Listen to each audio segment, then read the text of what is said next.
near Kumasi Airport, and then you did not have a son. I buy Pemper the first international airport. Now, why my friend? Asante Pemper the first. 1 year Santehina, Ubedia Asante 1888, 1896, they didn't call Socialist Island. Enye nwanwa se kwasiebuo ne asisi nti abofo no asani firi soro aba asase so se woni nipa ma ebe adwuma fa osika se ho mechire Pay Angel minia corporate store apostle download the Pay Angel na fe promo code no Asante UK ubohye mu ano osika no edu ba biara a epese edro abofo ene de ko Ghana ebibrem anasa ma hodo bi apese wodu sika koso no de be ko hare so ama o se network ahodo nyina no wo ye adwuma ewo so e ma ne kama Pay Angel abofo krojen say send more than money.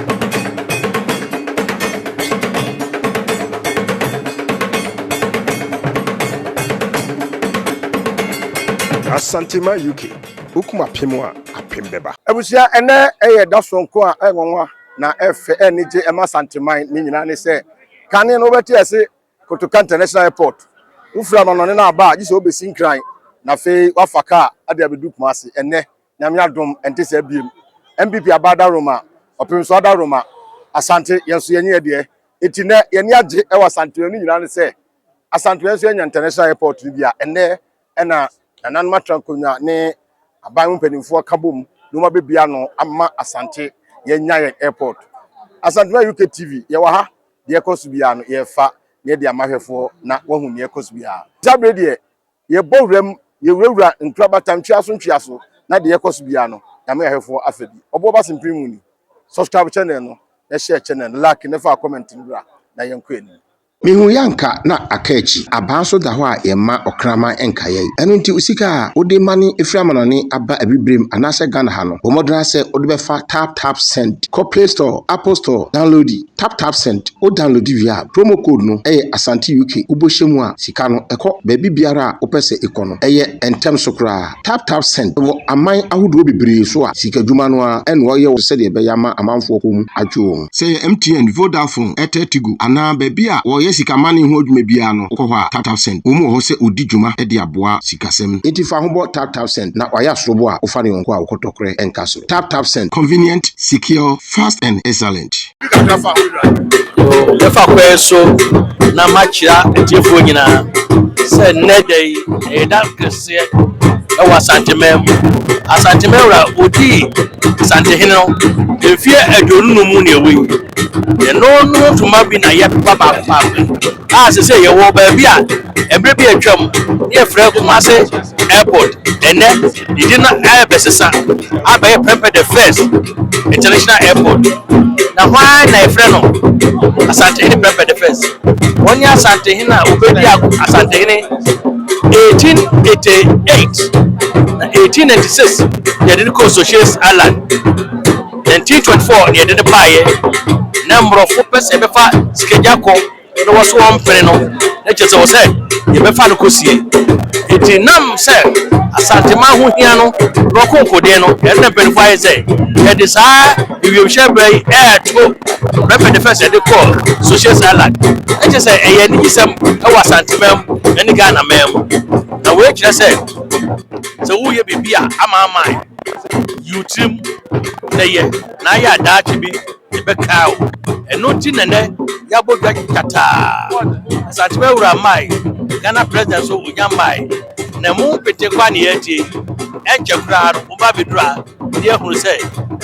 Kumasi Airport aka na ye frɛ no ene de ni din besesa abeye Pemper the first international airport na just say Ghana yati dede Asante mai yati dede enti ebedam nyamaze se mu nyama beta na nan moji na saa dwumadie sorokui ye dire wa Asante member bedamase another Roma yantudi nana bwachi yam abebio kwanta kase yene anama wisi bedase ena de Kobi didn't be sabe tilapia so ti asio Kumasi Airport beye Pemper the first international airport sadet that's you ahifie bro for no sadet ye ko so aka say ye Asante mai na be dia se no bi adwemu a manka ini saidi nanso ne Kumasi Airport, Atane International Airport. Asante was Santimem, and it is some Emanana. Bray Musway Yura, the Fisher, and your son and 9. I would be the grounds when you fear to do. I need some Cassia Emma Santimam. I you ran up once one about it, and soon as I get to be out. My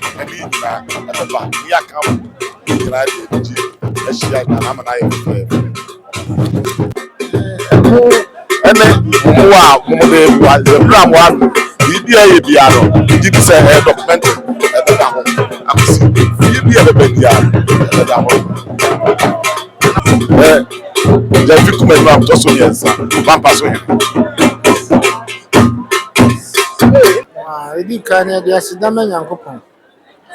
Na dia sidama Nyankopon wie ne dia sidama Asantemawura. Wonne maame na nafe kobi. E otumfo ne na nafe kobi ne dia sidama. Se die hu yin aye ne nsa no adwuma. Enti ne dia kan se nyame nhyira no. Se adefefe se etima be pia Asantemam. Ebisa na nan no munim dada. Se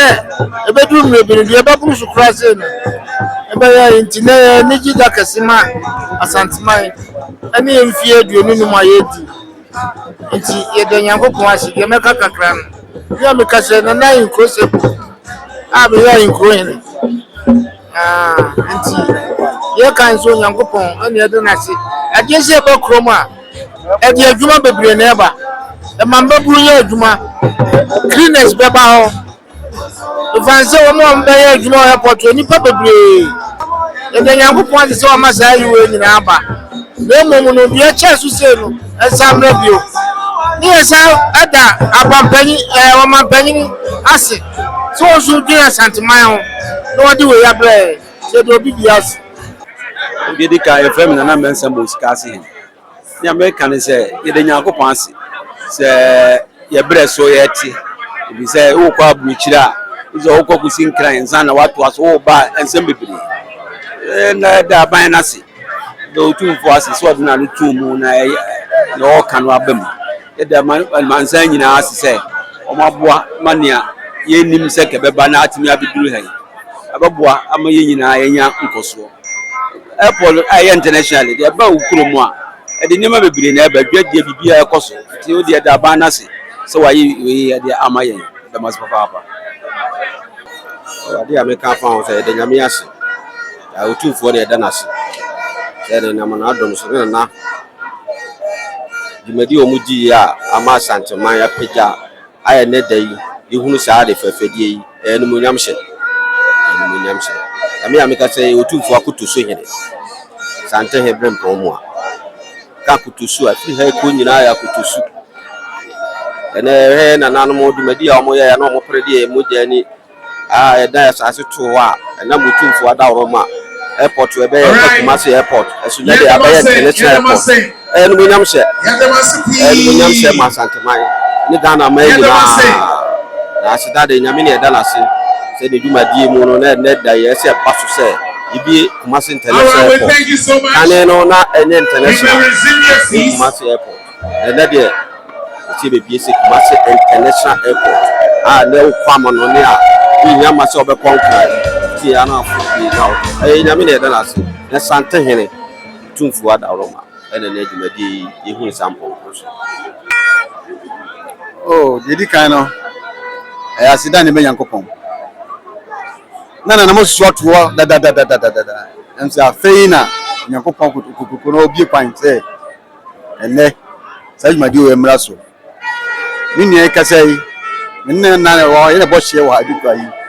Kumasi adukwa ni na kasai adukuma ya yi ni ne bo hye ena nam no sebio ene domo ye no yo ye na nam bi ba ka so bajimi bre ena mo ta sa mo ya sasa ma ban na ban be ba ye pesu de yo se na mo anya mfunso bia no no mi da chin da ti besi ena so mfa so a Asantemai be nyanti ena ma aban be kan ya mo so ne aban ya adwena se bi do mo de asase ne ma aban ye ura so da roma o ma Asante ene ya te dende se bi nyina ya kontufo o konkan akofa penyan utina ye kura kwam kura na wan ko drunkan ene de so konkan bi o fa bag ya na edu ko mu de me fa bag ya me pa me fa ka me fa fom me fa ba fu mu pri na me ko no nti edi kan asidan de me manya Onyankopon ye to so ye ko ma ye wura ne to so mensa akoma Ghana ban ne mpanifo omo so dwira asante ho ne de Ewurade na no kan no nso omudi na no asem ani ne nne ye hu ade e fese age obi ansem enwanwa ewiase nyina enwanwa obi anka se Kumasi Ibenya International Airport nti kakra bitima kan ede na namu nyina ase se na omo do mo ase ma aban no omo soso aboa ama saa dwumadi oye akoso ne kakra be kan asamo de se wo de yenkwa gina ne abua ti na meka se munhwe we na munhwe ba ko no a yekotwa international yetwa no short form ade be share Kumasi Airport no ntem ma your friend Kumasi International Airport no mona mo yensa ntwerofo enti mokwa monkoka ba ko de na tie se da no si hoye mu ani wo ya yesi enti muntwa na mfa nko mu TV so ne mo social media handles no nyina so na mo monkoka mona mo yensa ntwerofo eda me ya manyoni nti mekoka ase ya beka se ya manyoni nti anti mo na mo ye neutral people nti monko twa ba ko no na mfa we nso nka ho nti wo hwu a na wa kire se ba ko no ye na tie nie ana na die so die tie nie nti Ghana fo munyi ba ko ne hwe de Ghana fo be yie Manyi kakra de na so me hu bi sei da ejira na ebukuta poma se be ba na baba hwebi na me so da cheno na se me kofia aka kire enkwara no a ofia se nyoma akoso Kumasi ebra o mabeni ebi Kumasi International Airport ya tidini na se neno edini beye Prempeh the First International Airport se bibi basa ebe nwanwa na anya nwanwa kra abize Asante mema serie yate na so abaka shamo so che se Prempeh the First woye ne beberubi ewo Asante maimu na woro na abofo be fa no call special highlights no enti yare tunu a ese na efata awuhia awose nipa na wotu a usua ukromu amamre ena ma yehu se nipa no ofiri ha na se ofiri ha enti ne de hia masanka esenka aka ase nka ayema dan yanso na me se wadiro ho enka bo no na me se be ankwachiri enti ama ebasa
Shall we now rise again for the arrival of His Excellency, the President of the Republic?